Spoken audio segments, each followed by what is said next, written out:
大家好，今天给大家分享一篇少云法师介绍的虚云老和尚在云居山的事迹点滴。这是在1999年7月于香港大屿山宝林禅寺为大家讲述的，让我们一起来听。我是于1956年8月从安徽省含山县到江西省永修县云居山真如寺投靠虚云老和尚求出家的。当年我19岁。高中毕业后就离开家里到云居山去。其实早在16岁开始，我已瞒着家人给老和尚偷偷写信。他老人家虽然是海内外知名的大德高僧，但每次都亲自给我回信。见到老和尚后，他问我为何出家，我说是为了成佛。他老人家听后很欢喜，随即收我为徒，并亲自为我剃度，取名宣德，号少云。当年冬月，即去南华寺受具足戒，然后返回云居山常住。几个月后，开始侍奉老和尚，白天则在常住上听住持和尚海灯法师讲经。老和尚当年117岁，身高2米多，双手下垂过膝，双目炯炯有神。晚上在煤油灯下看报纸的小子从不戴眼镜，牙齿36只，整整齐齐，没有缺损。听他说，是90岁后才再生出来的。他的声音非常洪亮，有时在禅堂讲开示，声音一大，把禅堂里的报钟震动得嗡嗡作响。老和尚于1953年7月到云居山时，山上满目瓦砾，荒草遍地，只有3间破旧大寮和4个僧人。这是自1939年3月19日真如寺惨受日军炮火，殿堂楼阁毁坏殆尽后所剩下的一片荒凉景况。老和尚到云居山后不数月，已来了50多人，他们见了老和尚后都不肯离去。老和尚于是向政府申请重建云居山，获批准后随即动工。为了生活上能自给自足，便开始开垦荒地，栽种庄稼。我1956年去的时候，已经开发了近100亩水田地，60多亩旱地，每年可收水到6-7万斤，红薯和马铃薯7-8万斤。后来人愈来愈多，当时常住就规定，不允许没有劳动力、不能生产的人挂单。到了56年底，已住有120多人，开垦荒地200多亩，旱地100多亩，每年可收水到近10万斤，各种杂粮10多万斤，基本上可以自给自足了。当时已是117岁高龄的老和尚，每天都到建筑场所和开荒的地方巡看，并亲自指导，还要接待来自各方的人士。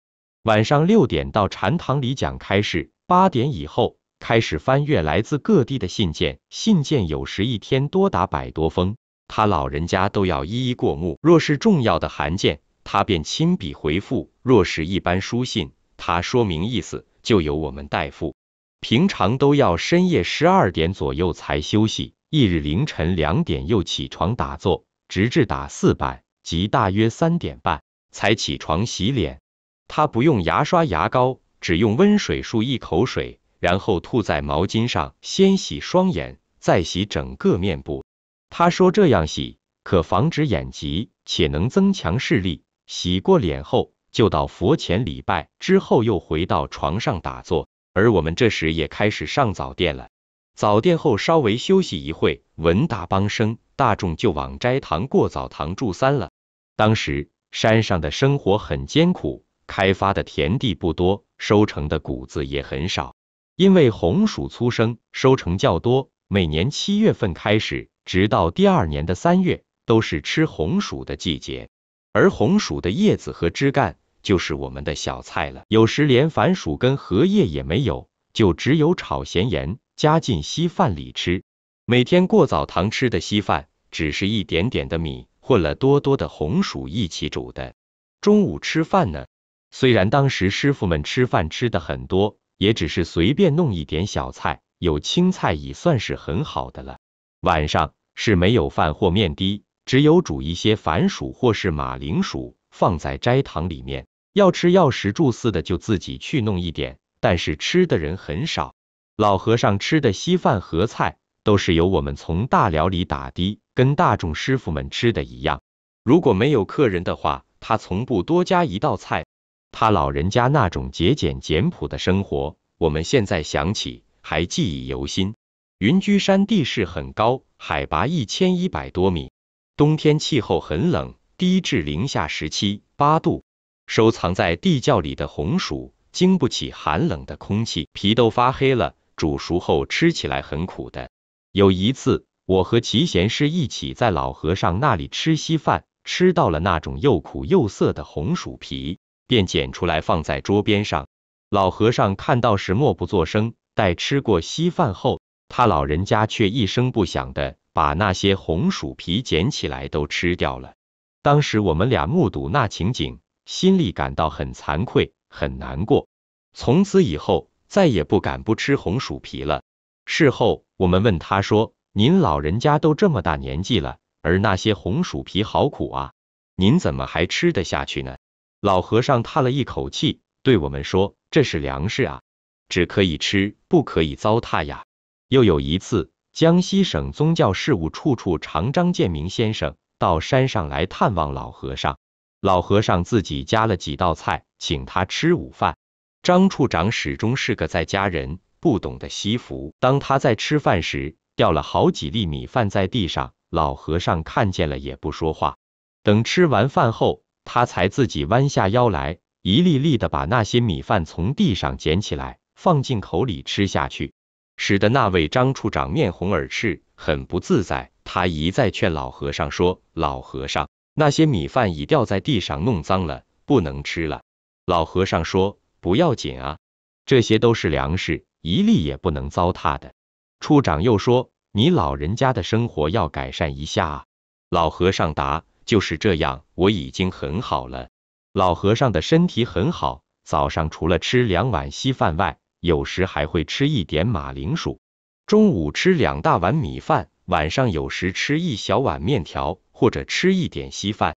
听他说，他晚上食药时是从云门事件之后才开始的，在此以前，他老人家一直都是过午不食的。他老人家是很节俭惜福的。他睡的草席破了，要我们帮他用布补好。不久后，在同一个地方又破了，实在补无可补，我们就对他说，想把草席拿到常住去换一张新的。那时一张草席只不过是2块钱人民币左右，不料他老人家听后便大声的骂：“好大的福气啊！要享受常住上一张新席子。”我们都不敢作声了。无论是冬天或夏天，他老人家都只是穿着一件烂衲袄，即是一件补了又补的长衫。禅和子们都叫他做百衲衣，冬天就在外面加一件棉衣，夏天里面只穿一件单褂子而已。老和尚时常开示我们修会必须明理，修福莫如惜福，意思是修会参禅一定要明白道理，道理就是路头。如果想参禅用功，但是路头摸不清楚，对参禅的道理未能领会，那么功夫便很难用得上了。所以古人说修行无别路，贵在识路头，路头识得了，生死一齐修。至于惜福，出家人在情理上那里有钱来赔福呢？其实造福莫如惜福，那就是要自己珍惜生活上的一切福德因缘。他经常训诫我们年轻的一代说，你们要惜福啊！你们现在能遇到佛法，到这里来修行，可能是过去是栽培了一点福报，但是你们若不惜福，把福报享尽了，就会变成一个没有福报的人。犹如你过去做生意赚了钱，存放在银行里，如果现在不再勤奋工作赚钱，只顾享受，把银行的储蓄全部花光了，那么再下去便要负债了。所以老和尚对我们的要求是很严格的。我觉得我们现在的出家人福报太大了，生活上衣食住行各方面比过去不知道充裕了多少倍，因而我们在这个福报当中要更加注意惜福。有福德的人修行起来会比较顺利，如果没有福德，无论修那一种法门，都会有种种障碍。修行的人环境遇事艰苦，道心遇事坚固。老和尚常说，不是一番寒彻骨，怎得梅花扑鼻香。当时云居山的生活非常清苦，工作劳动量很大，很紧张，除了耕种、盖庙、建房子，以及日常的做香、上殿外，师傅们每天还要划定很大面积的荒地来开垦，若果白天不能完成，天黑了还得继续干，直至把目标完成为止。有时有东西要运上山，在有月光的晚上，做完养息香及4支香，祝午后，还要到山下30里路去担，回来休息不到2个小时，又要上早殿了。澡堂过后，早板香只做半小时，又要打板出坡了。所以那时的生活是很紧张、很忙碌的，但是师傅们的道心都非常坚定。此外，晚上还要每2人一班，每班2个小时来轮流看守着稻田，防止野猪来犯。因为那时山上的野猪、老虎很多，当谷子开花后快成熟时，野猪就连群结队的来了。只要有1只野猪叫，其他几10只野猪就闻声而至，大肆吞噬稻田里的谷子枝干，如是一大片稻田一下子就没有了。老和尚年纪虽然那么大了，还是坚持要参加我们晚上看守稻田的轮班工作。当时海灯法师在山上当住持，他看到老和尚都这样辛苦，于是也来参与大众轮班看野猪的工作了。老和尚在云居山不但时常上堂为大众师父讲开示，更在种种生活细节中以实际行动来以身作则，教育大众。现在我们回想起来，真是感到惭愧万分。所以说，善知识的一举一动、一言一行，都是我们后人的榜样。老和尚曾经对我们说，他在每年的腊月30日才剃1次头，30晚上才洗1次脚。所以在相片上看到他的头发和胡须都是很长的，就是这个原因。但自从1952年以后，他每2个月，或许有时1个月便剃1次头，洗1次脚。他的眉毛很奇特，在眉尾长了几根长毛，不到半个月的时间，已长了6、7寸长，垂至下颚。有时他洗脸吃饭时感到碍事，便一手把它拔掉，但不久后，它又长出来了。当时我们把他的头发和眉毛都收藏起来，直到文化大革命才被抄走。他又说自己终生不洗澡，那如果是在大热天出了汗怎么办呢？在大热天，有时他也会淌汗，但是每次都要我们一再催促，好几天才勉强更换1次衣服。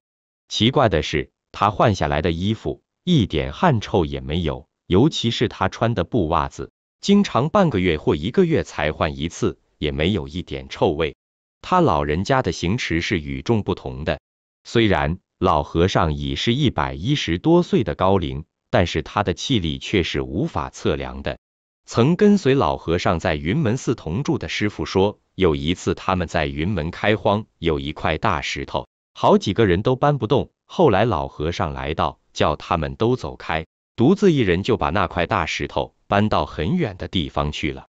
1957年下半年有一天，我刚好从外面回来，见到老和尚双手提着2大捆木柴，向大寮方向走，便问老和尚呀，您老人家怎么到这里来搬木柴呢？经我一问，他就把木柴放下，回寮房去了。我便到大寮找那位负责砍木柴的自姓师，把刚才的情景告诉他，他很惊讶地说，我砍了3大捆木柴，自己扛了1捆回大寮，还留下2大捆在茅棚西面的路边，因为太重了，我连1捆也扛不起来。老和尚怎么有那么大的力气，2大捆一起提起呢？后来我帮他把那1捆扛起一称，1捆就有200多斤重，所以老和尚的气力是没法测量的。他老人家在云门事件中，骨头被打断了好几处，在56至58年间，经常生病发烧，身上的旧患、骨折的地方疼痛不已时，他便躺在床上呻吟。可是，一听说有人要来见他，马上又坐起来，盘起腿子，精神好得很，可以一谈3、4个小时，一点也看不出他有病。我们有时催促客人走，想让他休息一下，他反而不高兴，骂我们说，人家有事才来找我，等人家把事情说完了才能走吗？可是客人一走，他又躺下来呻吟了。我们问他，刚才人来了，您精神那么好，人才走，为何又这么痛苦呀？他说，这是业障呀，阎王老子也管不了我，我要起来就起来，要不起来就不起来。实际上我们也感到很惊奇。1957年正月，他老人家病得很厉害，永修县以及省政府的干部都来探望他，并派了车子想接他到南昌省立医院去看病。本来他不愿去，但是省政府的领导一再劝说和催促，才勉强答应。到了医院接受检查、化验血型时，那些医务人员都感到十分惊奇。他们说，听说这位老人家已100多岁了，但是他的血型就像一个13岁以下孩童的血型一样，我们从来没有见过像这么大年纪的人有这样的血型。经过详细化验后，他们说老和尚的血型是纯阳性的，而老和尚在医院只住了4天就回山了。他老人家的血型直到现在仍是个谜。他老人家中午休息时，有时也打昏沉，头向前俯，甚至打鼻鼾。有一次，我们听到他在打鼻鼾，便偷偷的离开，拿着房里面的果品到外面边吃边玩。当他醒后，就逐渐驶来骂我们。我们问，刚才您老人家不是睡着了打鼻鼾吗？您怎么会知道呢？他说，你心里面打几个妄想我都知道，你拿东西到外面吃，我会不知道吗？在这以后，我们才相信悟到了生死的人已经破了五蕴，见他是睡着了，其实心思却是明明了，清清楚楚的。我们也借着机缘问了他老人家在终南山住茅棚的事迹。当年他老人家67岁，在终南山住茅棚。戒尘法师是一位讲大部经的法师，听人说老和尚在高明寺开了悟，便到终南山茅棚找老和尚辩论禅宗的机锋语。老和尚听他把话说得很大，便对他说，你的机锋辩论虽然很好，但这个不是你自己真正功夫，在生死根本上做不了主，阎王老子不会放过你的。不要再多辩了，咱俩且坐坐看吧。于是他们2人就在茅棚里打坐。老和尚一坐就是7日7夜，如不动。戒尘法师只坐了半天，双腿已痛得不得了，心里的妄想更是烦躁不安。戒尘法师每天都绕着老和尚走几个圈，好容易才等到第7天，老和尚终于出定了。他问老和尚，您在定中是有觉知还是没有觉知呢？若是有觉知的话，就不名为入定；如果没有觉知的话，那岂不是枯定？不就是所谓死水不藏龙吗？老和尚说，要知道禅宗这一法，原不以定为究竟，只求明心见性。若是真疑现前，其心自然清净。由于疑情不断，所以不是无知；也因没有妄想，所以不是有知。虽然没有妄想之知，但就是一支针掉在地上，也能听得清清楚楚。你每天绕着我走几圈，我都知道，只因移情之力，不起分别而已。虽然不起分别，因为有移情在，功用不断，所以不是枯定。虽然不是枯定，这一只不过是功用路途中事，并非就是究竟的。所以过去这7天，我只是觉得好像一弹指间就过去了，如果一升起分别心，便会出定了。参禅办道的人，必须将此移情移至极处，一旦因缘实至，打破疑团，磨着自家鼻孔，才是真正的道气无声啊。自此之后，戒尘法师就一直跟着老和尚，对他老人家非常信服和尊敬了。后来有一次，老和尚入定18天，山上其他人知道了，都来参拜他，他感到厌烦，于是他们俩便背着背架子朝峨眉山去了。一天晚上，他们俩在一个没有人住的破庙过夜。老和尚说，睡到半夜时，有跳蚤在戒尘法师身上咬，他就把跳蚤放到的上去，跳蚤摔倒在地，把腿摔掉了。老和尚在定中听到那跳蚤叫得很惨。翌日，老和尚将此事查问戒尘法师，法师听后感到很惊讶，心想，竟然连我放一只跳蚤在地上他都知道，而且还听到跳蚤的喊叫声，定中的功夫真是了不起啊！可知身心清净的境界真是不可思议。后来他们俩一起到云南去开办道场。1957年，当时在云居山上一些80多岁的老师傅都是知道这些事情的。他们说，那位戒尘老法师也很了不起，后来是预知时至，先行向大众告过假后，坐着往生的。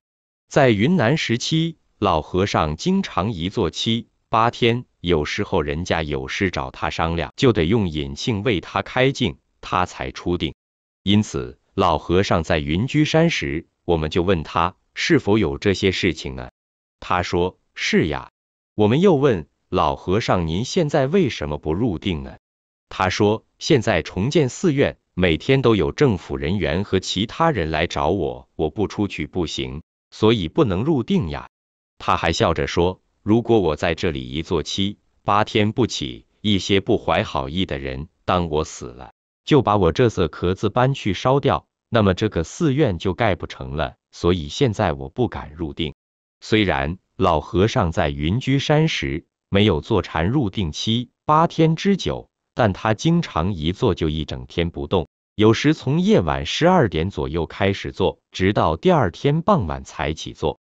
所以他老人家的境界不是一般凡夫所能知道的。我们曾经请问老和尚，听说证了道的人就是圣人，是吗？他说是呀。我说那就是证道出过罗汉的人，是不是？出国，是呀。他又说实际上出国很不简单，证道出国须陀洹的人，不但定中没有妄想，就是平常的行住坐卧也没有妄想。他的六根不染六尘，就是六尘不能打扰他，他就入了圣流。据说证了出果罗汉的人走路时，虽然你看见他双脚是踩在地上，但实际是离地有2分高的。那时也有人问我们，听说了脱生死的人走路时脚不触地，不沾泥巴，那么老和尚都算是大菩萨了，你们经常随他走路，究竟他的脚踩不踩地，鞋子沾不沾泥土呢？于是我们就很留心这个事情，并且经过多次的试验。云居山的地都是泥巴土，经常下雨，一般人走了一趟回来，鞋子自然沾了许多泥巴。可是老和尚的鞋子从来不见有泥巴。奇怪的是，当我们走在他后面，留心注意他走路时，明明见到他的鞋子踩在泥巴土上，但是回来后，我们再看他的鞋子，就是没有沾上半点泥巴。这其中的奥妙，我们至今还搞不清楚。1957年，真如寺关外的山上失火，大众师傅都去救火，老和尚也叫我们跟着他去打火。他穿一件短中褂，出时步履轻快的在我们前面走。当走到赵州关外，将要上山时，前面的老和尚突然不见了，却见他在离我们好几丈远的一块大石头上站着。我们不禁大喊：老和尚，您刚才还在这里，怎么一下子跑得那么远呀？他站在高处说：你们快点打火啊！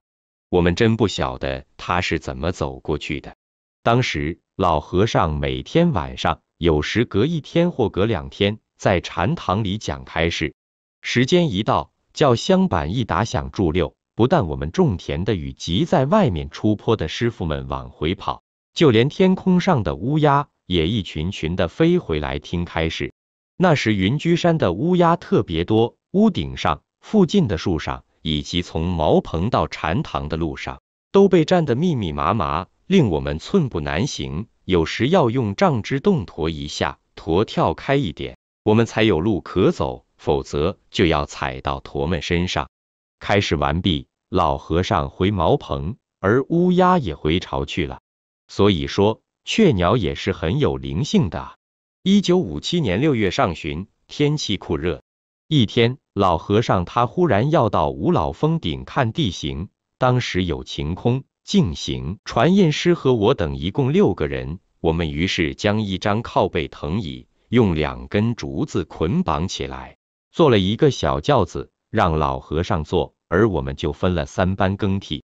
出门时已将近9点，天气很热，太阳很猛，我们心中暗想，老和尚体质这么弱，天气又那么热，偏偏选上今天上五了峰顶，一定被太阳晒得很难受了。奇怪的是，当我们抬起轿子的时候，天空中飞来了很多乌鸦，汇聚在轿子上方盘旋，把太阳遮得密密的，我们一点阳光也晒不到。驼们随着我们前往，轿子抬到那里，乌鸦就像乌云般到那里盘旋，使到我们一点也不觉得热。一直到了五老峰顶，老和尚下了轿，那些乌鸦随即飞下来，围绕着轿子的四周，翘首望着老和尚叫个不停。老和尚在五老峰顶逗留了一会儿，四周观看完地形后，就折回了。我们刚把轿子抬起时，乌鸦又一窝蜂地飞上天空，像来时一样，在上空跟着盘旋，汇成一把大伞子，挡着猛烈的阳光，直到茅棚门口后，才逐渐散去。进了茅棚后，老和尚说：“你们都害怕今天会热得不得了，结果热不热？”我们6个人都憋着嘴笑了。我们说：“今天全赖您老人家的福德呀，感动了那些乌鸦来护法，遮了太阳，不然这么猛烈的阳光，我们一去一回可不好受啊。所以到人动一念，有禽鸟群也来护持了。”1955年7月，老和尚的茅棚被火烧了，相连的小厨房的外墙也倒塌了。那是土墙，要先用2块板夹起来，然后用泥土来打。当时打墙的师傅有净行师和晴空师等4人，他们刚把泥土倒上不久，那时正值下午，西边天空上乌云滚滚，大有暴雨欲来之势。4位打墙的师傅都很着急，因为新打的土墙未实，被雨水一淋便会倒塌。其中净行师说：“老和尚正在门口坐着，我们过去请老和尚动个念头，叫这场雨不要来这里吧。”其他3人都赞成，于是净行师就过去顶礼老和尚说：“老和尚慈悲，我们那个土墙刚打好，下雨便会倒掉，不能下雨呀。”老和尚望料望天，一话不说，就起身回疗房去了。过了一会儿，刮起大风，大雨随即而至，风雨交加，下到茅棚西边房子，离那土墙不到5尺远的地方，雨就没有了。持续下了1个多小时，雨水从屋顶上哗啦哗啦的淌个不停，可是新打土墙的茅棚四围，一滴雨水也没有。风雨过后，他们4人就欢天喜地的跑去顶礼老和尚，感谢他老人家的帮忙。老和尚不哼气，也不说话。古德说到高龙虎符，得众鬼神亲，是真实不虚的。他老人家一动念头，好像海龙王也得听从，不让雨淋的地方，雨就下不到那里。1957年的5月中旬，水稻田里的秧苗刚插下不久，山中连续下了几天大雨，山洪爆发，安乐桥都被冲断了，携带着小石泥沙的洪水翻越山溪堤埂，快要冲往稻田了。时间大约是中午12点多，洪清师刚从小厨房出来时，很意外的发现老和尚独自一人在风雨中，没有雨伞，身穿衲袄，脚穿罗汉草鞋，由安乐桥西堤缓缓向东行，朝稻田方向走去。他马上赶紧拿了一把雨伞，自己也打一把，跑向老和尚处去了。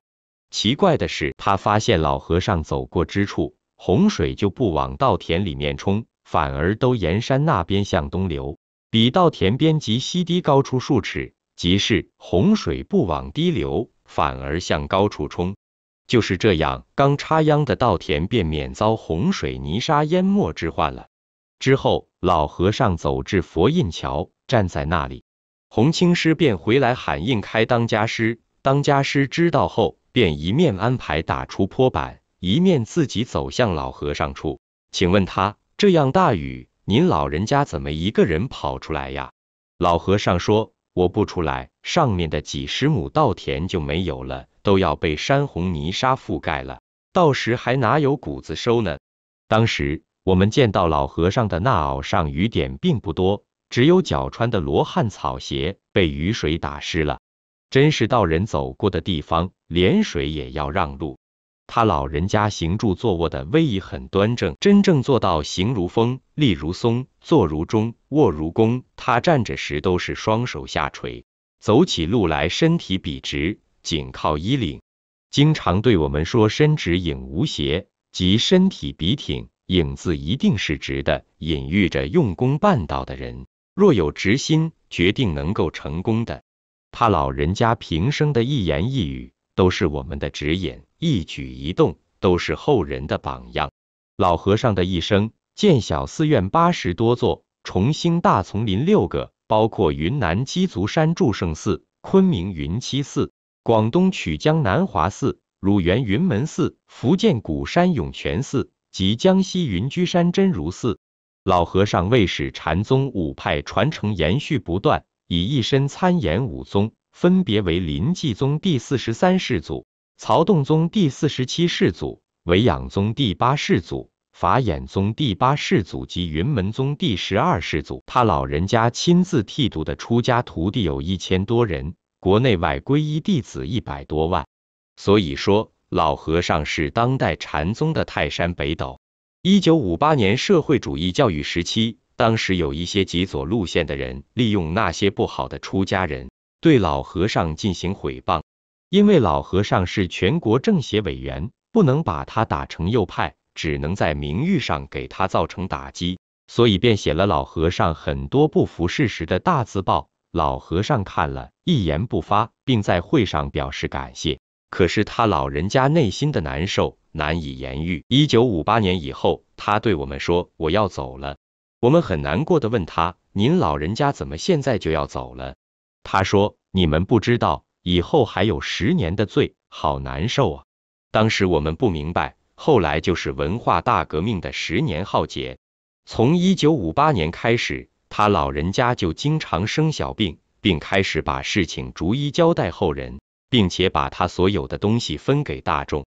1959年9月10日下午，老和尚向大众做最后开示及遗嘱。老和尚说：“我的最后遗言只有勤修戒定慧，熄灭贪嗔痴。”过一会儿又说要以正念正心，培养出大无畏精神，度人度世。老人训诫我们要好好持戒修行。1959年9月12日中午12时，老和尚对侍者说：“我刚才在睡梦中，见到一头牛踏断了佛印桥的石板，又见到碧溪的水流间断了。”随即闭目不语，直至12点半，老和尚唤侍者们一起进去，对他们说：“你们侍奉我多年，都辛劳了。以前的事不多说，我近10年来含辛茹苦，天天在威仪震撼之中，受尽毁谤及谗曲，我都甘心承担，只想为国内保存佛祖道场，为寺院守祖德清规，为一般出家人保存此一领大衣。此一领大衣，我是拼命争取回来的，你们都是我的入室弟子，是知道经过的。你们此后如有把毛盖头，或是应化四方，亦须坚持保守此一领大衣。但如何能够永久保守呢？只有一个字：戒。”老和尚说毕，合掌向大家道珍重，众人含泪而退，在室外屋檐下守候。到了下午1时45分，他老人家就在云居山茅棚里又协作吉祥卧、安详事迹。老和尚圆寂前的1个多月里，师傅们很多都曾经看见有大片亮光自茅棚里出来，朝大殿方向去，只见一明亮光环，不见任何影像。进了大殿，光环才渐渐隐没住期。1个多月后，老和尚把一切事情都安排妥善，并亲笔写了一份遗嘱，然后叫2个侍者离开，他自己留在茅棚里静静的走了。老和尚于9月12日圆寂，9月19日封龛，4日涂皮，预期3天后开窑捡舍利骨灰。不料第2天赵州关外山上失火，山上住了近100人，大众师都去打火，只留下一些老弱病残的人在寺内。其中宽怀师和宽克师等跑到化身窑洞外向内窥看，看到老和尚火化后的骨灰物做不倒，宛如生人一样敷坐在那里。他们觉得奇怪，便随手拾起一块小瓦片，朝那骨灰一丢，骨灰就整个倒下来了。宽怀师即伸手向里面抓起一把骨灰，一看竟有好几颗晶莹光亮的舍利，即声张起来。过一会儿，救火的人陆续回来，听说老和尚的骨灰里有舍利，纷纷跑来，争着向内抓把骨灰。然后往山中僻静处跑，因为当时政府的形势并不允许说有舍利。几十人都是如此，有的一把骨灰里面有好几颗舍利，少的也有1、2粒，大小不等，颜色不一，以白色晶莹者为多。所以老和尚的骨灰里究竟有多少舍利，根本无法统计。数十人打火回来后都是如此轮抢，方丈幸福和尚不得已，就叫慧通师和自修师几个人把那些骨灰过筛，又筛出了很多舍利。其中慧通师捡到1粒舍利，比大拇指还大，像水晶般晶莹剔透，其后送给了闻讯自远的赶来的海灯法师。听说海灯法师后来把舍利送到浙江天台山去了。当时有一位达定师，因在菜园里种菜，后来才得知消息。当他去到时，只拾到1块骨头，他便把骨头带回菜园里敲碎，发现里面有1颗红豆般大的血红色的舍利，还有1颗小的粘在骨头上面。还有一位易如师，因打火最后才回来，一听说有舍利，便以箭步跑到化身窑去。可是那时已剩下一片空地，连灰也扫得干干净净了。他不禁放声大哭，边哭边用竹签子挖地，挖了2寸多深，忽然发现1粒晶亮白色舍利，清澈透亮，大如黄豆。易如师喜出望外，便像宝贝般把它收藏起来。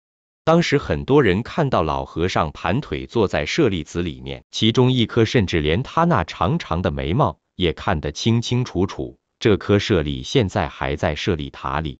那时有些想毁谤老和尚的人说，老和尚的舍利是放了琥珀进去烧出来的。于是有人试着把琥珀放进火里烧，结果都成了灰。老和尚走的时候形势很紧张，山上还在搞教育整顿，不能宣张，所以他老人家留下的舍利究竟有多少，众说纷纭，无法做出正确的统计。有说只有100多粒，实际数字远远超过此数，而小者无数，更难以统计。又有人说有上千粒，只是已无从稽考了。老和尚生平的事迹很多很多，年谱里有记载。当时年纪较大的人都是亲眼所见、亲耳所闻，是真实不虚的。由于本人的水平关系以及亲近老和尚的时间不长，对于他的事情只能略说点滴，希望诸方大德们慈悲多加指正。今天就讲到这里吧，谢谢大家。